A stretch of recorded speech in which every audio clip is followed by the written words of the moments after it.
के कैदियो छगरी नलेखेको के पाइन्थ्यो भर्खरी।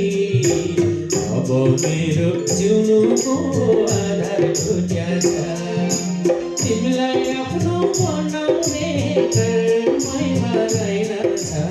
आफ्नो त के गर्नु भाग्य छुट्याछ, भाग्य पनि गइदियो छगरी नलेखेको के पाइन्थ्यो भर्खरी। अब मेरो जिउनुको आधार छुट्याछ, तिमीलाई आफ्नो बनाउने कर्मैमा रहेनछ। आफ्नो त के गर्नु भाग्य छुट्याछ, तिमीलाई आफ्नो बनाउने कर्मैमा रहेनछ। आफ्नो त के गर्नु भाग्य छुट्याछ, आफ्नो त के गर्नु